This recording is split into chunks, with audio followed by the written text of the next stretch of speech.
আসসালামু আলাইকুম। Hello everyone, কেমন আছেন সবাই? আশা করি সবাই সুস্থ আছেন, ভালো আছেন। আমরা আলহামদুলিল্লাহ ভালো আছি। আরও একটি ছোট্ট ভিডিও শেয়ার করতে চলে আসলাম। এটা ছিল আমাদের ব্রেকফাস্টের একটা ভিডিও। এই তো সেদিন 7-Eleven গিয়েছিলাম, আসার সময় ওদের জন্য নুডলস নিয়ে এসেছি। সকাল সকাল ওদের নুডলস বা ব্রেড এই টাইপের হালকা খাবারই আমি ওদের সকাল করে ওদের দিই, কারণ ওরা সকাল সকাল এত হ্যাভি খাবার খেতে পারে না। ওদের এগুলোই পছন্দ। ব্রেড হলে তো কথাই নাই।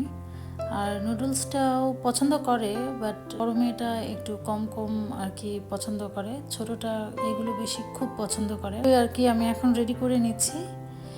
এখানে তিন ধরনের ফ্লেভার ছিল, একটা লেমন ফ্লেভার, আর একটা হচ্ছে শ্রিম সি ফুড খাবারের ফ্লেভার ছিল আর কি। আর আরেকটা হচ্ছে রাইস নুডলস এসে পড়েছে, আসলে আমরা খেয়াল করি নাই, পরে বাসায় এসে দেখি এটা রাইস নুডলস। যাই হোক, এখন তিনটাই রেডি করব, যেটা আর কি বাচ্চারা খায়। তো লেমনটা তো বড় মেয়ে খাবে, এটা মাস্ট বি, এটা সিলেক্ট করাই, ও আগে থেকেই বলে রেখেছে। আর ছোটোটা যদি রাইস নুডলস যদি খায় তো খাবে, আর না হয় এটা আরেকটা আছে, এটা একটু স্পাইসি কম, তো এটা আমার মনে হয় ও এটাই খাবে। তারপর আমি সামনে দেবো আর কি। আর এদিকে একটা একটা করে সবগুলো ইনগ্রেডিয়েন্টস দিয়ে দিচ্ছি।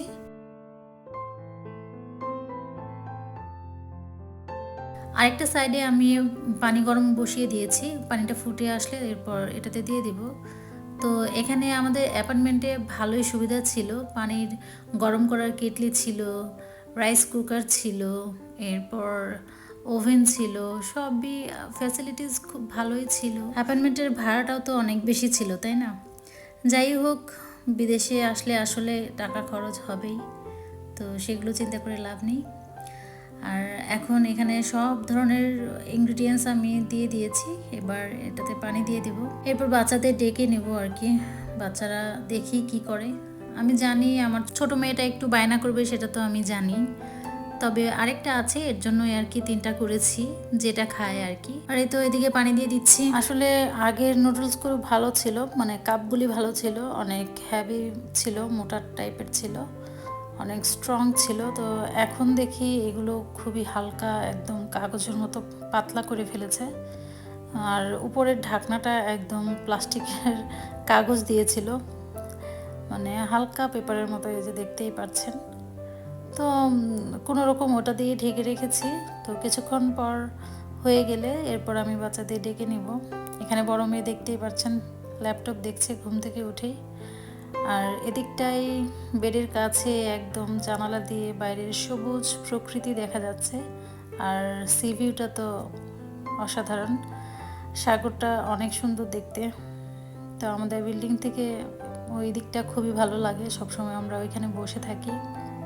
বাচ্চারা এই রুম তো ওরা দখল করে নিয়েছে যে এখানেই থাকবে, তো ওদের রুম এটাই হয়ে গেছে।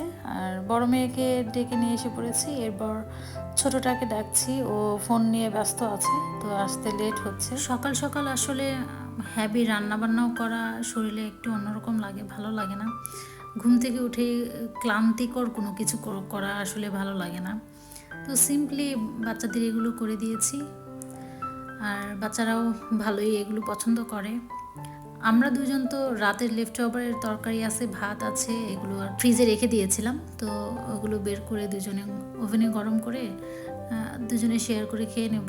এরপর আস্তে ধীরে ধীরে সুস্থিরে আর কি দুপুরে রান্না করতে যাব। এদিকে ছোটটাকে দেখেন, রাইস নুডলস দেখে ওর চেহারা কেমন হয়। যাই হোক, ওর এটা একদম পছন্দ হয় নাই। ও আবার উঠে দাঁড়িয়ে দেখছে আপু কোনটা খাচ্ছে, বলছে যে আমি এটা খাবো না, এটা রাইস নুডলস, এটা ভাতের মতো লাগে। তারপর আমি এটা চেঞ্জ করে দিলাম। তো এখন এটা দেখে একটু মানে ভাল লাগছে, খুশি হয়েছে। ও ভাবছে ওর জন্য নাই, ওটাই শুধু রেখেছি। তো এখন ওরা এগুলো খাওয়া দাওয়া করুক, এরপর আমরা রান্না বান্না করব।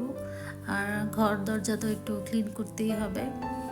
ঘুম থেকে উঠে দেখেন ওইভাবে এসে পড়েছে, চুল টুলের অবস্থা নেই। আর এটা খেতে গিয়ে আমার মেয়ের মুখটাই চলে গেছে। এখানে আসার পর তো ওদের চপস্টিক ছাড়া চলেই না, তো চপস্টিক নিয়ে মুখে যেমনি দিতে গেছে অনেক গরম লাগছে। তো আজকে এই পর্যন্তই, সবাই ভালো থাকবেন, আল্লাহ হাফেজ।